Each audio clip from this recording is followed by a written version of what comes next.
사도 바울은 복음의 일꾼으로 자신의 사역과 교회의 탄생을 전 우주적인 우주를 향한 하나님의 구원 계획 속에 설명합니다. 우주적이라고 하는 말은 이 교회의 탄생이 이 땅에 속한 것이긴 하지만 제한되지 않는다는 겁니다. 다시 말하면 교회에서 하는 사역은 단순히 이 땅을 향한 사역이 아니라 전 우주적인 마치 사탄과의 싸움인 것처럼 말씀하고 있고, 또 6장 12절에 가면 하늘의 권세자, 통치자라고 설명하는 사탄 또는 악의 세력들과의 영적인 전쟁으로 설명하고 있습니다. 이 하나님의 우주적인 구원 계획은 두 가지로 설명하는데, 첫째는 하나님의 구원 계획은 영원 전부터 계획되었고, 이 계획은 예수 그리스도의 성육신과 부활하시고 승천하신 그리스도를 통해서 완성되었다라고 설명을 합니다. 그래서 예수님은 요한복음에서 내가 세상을 이겨노라고 분명하게 말씀하신 것은 십자가의 대속 그리고 부활로 말미암아 이 하나님의 계획이 반드시 이루어진다라고 하는 것을 강조하신 겁니다. 두 번째, 예수 그리스도의 사역의 결과 교회가 탄생했고, 그 교회는 하나님의 놀라운 비밀의 결과이자 동시에 하나님의 측량할 수 없는 지혜를 증거한다라는 설명입니다. 이처럼 놀라운 우주적 교회의 탄생과 기능에 대해서 설명하고, 사도 바울은 본문에서 12절에서 교회의 구성원들인 성도들이 소유하게 된 특권을 또다시 알려줍니다. 그것은 예수 그리스도의 몸된 교회의 구성원들로 소개된 이 교회의 성도들이 그리스도를 믿는 믿음 안에서 하나님을 향하여 담대하게 나아갈 수 있는 특권을 소유하게 되었다라는 것입니다. 2장 8절에서 이미 사도 바울은 한 성령 안에서 연합된 성도들이 그리스도를 향해서 하나님께 나아갈 수 있다라고 가르친 바 있습니다. 성령 하나님이 우리 안에 거하심, 다시 말하면 예수 그리스도를 믿음으로 성령이 우리 안에 거하시는데, 그 거하심이 곧 하나님께 나아갈 기회 또는 은혜를 받았다는 겁니다. 그런데 오늘 말씀 12절에서 두려움 없이 하나님 앞에 나아감으로 번역된 이 단어가 당시에는 로마의 시민권을 갖고 있는 자들의 특권인데, 이 로마의 시민권을 갖고 있으면 대중 앞에서 자유롭게 말할 수 있는 권리가 생겨요.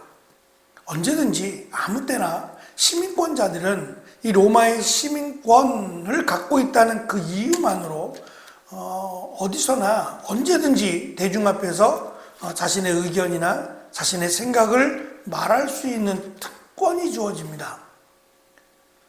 이 단어를 사용한 이유는 아마도 사도 바울이 예수 그리스도를 믿음으로 하나님 나라의 시민권을 소유하게 된 성도들이 언제든지 하나님 앞에 나아가 하나님과 대화가 가능하다라고 하는 것을 가르쳐주기 위함입니다. 다시 말하면 하늘의 신령한 것, 이 땅의 것들로 속상해하지 말고 이 땅의 것들로 고민할 것 아니라 하나님께 가지고 나오라는 거예요. 언제든지 아무 때나 하나님께 가지고 나올 담대함을 주셨다라는 것이고, 이 담대함이 그냥 막연하지 않고 언제든지 하나님 앞으로 나아가도 된다라고 하는 확신으로 연결이 됩니다. 이 확신이라고 하는 것은 아무래도 특히 유대인들이라면 신 앞에, 하나님 앞에 나아가는 것이 어쩌면 죽음을 의미했어요. 그래서 하나님을 본 자는 죽었다라고 설명하고 있듯이 두렵고 어떨 때는 죽을 수도 있다라고 하는 걱정이 될 수도 있어서 그렇지 않다. 하나님의 얼굴을 보겠다는 게 아니라 하나님 앞에 담대하게 기도하고 하나님의 은혜를 구할 수 있는 이것은 예수 그리스도로 말미암아 허락된 축복이고 또한 특권이며 이것을 이렇게 해도 죽지 않는다. 오히려 하나님이 기뻐하신다라고 하는 것을 성령께서 보증하시기 때문에 가장 완벽한 확신으로 설명을 합니다. 그래서 이 사실을 강조하기 위해서 헬라어 성경은 이 12절 안에 그 안에서 그리고 그를 믿음을 통해서라고 하는 두 가지의 표현을 사용해요. 예수 그리스도를 믿음으로 또는 그를 통해서 그 안에서 가능하다는 겁니다.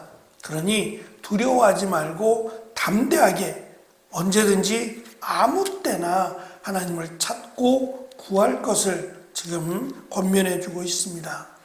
예수님께서도 그 말씀하셨어요. 누가복음 11장에 보면 찾으라, 구하라, 두드리라 하고 하는 세 번의 표현을 사용해서 심지어 자식이 돌을 달라고 하면 빵을 달라고 하면 돌을 줄 아비가 어디 있느냐, 생선을 달라고 하면 뱀이나 전갈을 줄 아비가 세상에 어디 있겠느냐, 가장 좋은 성령을 주시지 않겠느냐라고 하시며 밤중에 찾아온 친구의 비유로 말씀하시죠.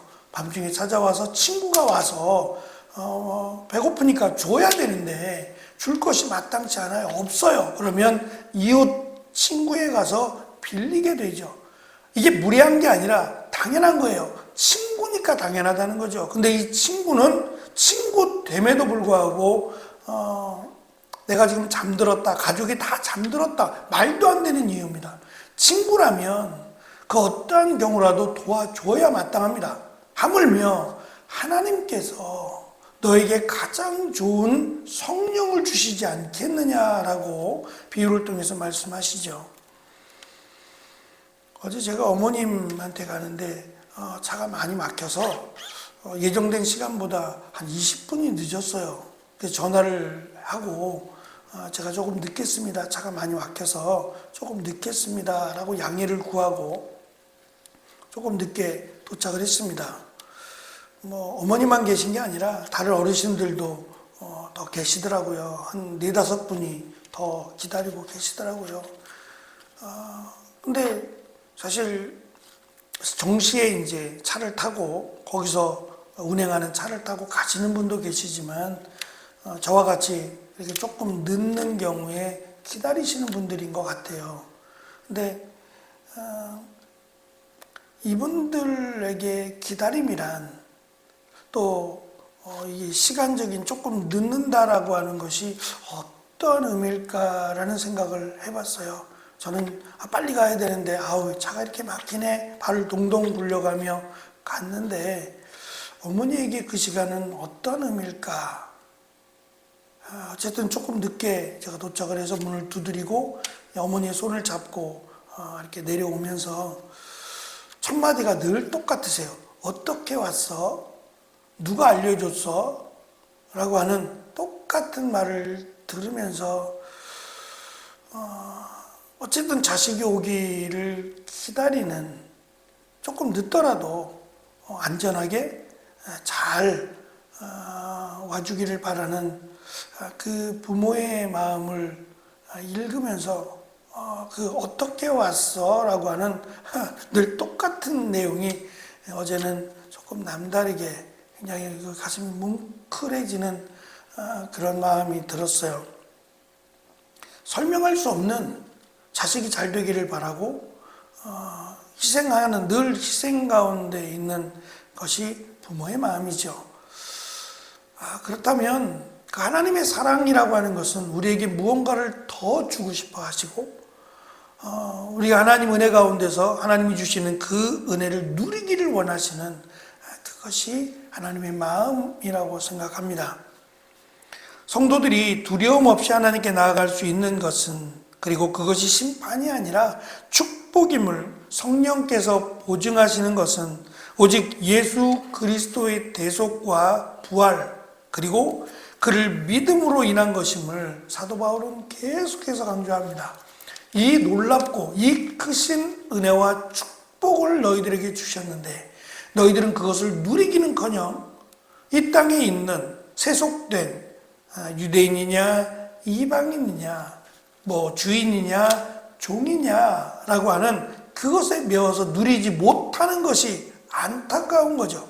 세상의 것들, 세상의 기준으로 바라보니 거기에 매여서 하나님이 주신 범우주적인 크고 놀라운 은혜를 누리지 못하는 것을 안타까워하는 겁니다. 하나님은 우리의 아버지가 되시고 언제든지 아무 때나 하나님을 찾고 하나님께 나아올 수 있는 담대함을 우리에게 주셨습니다.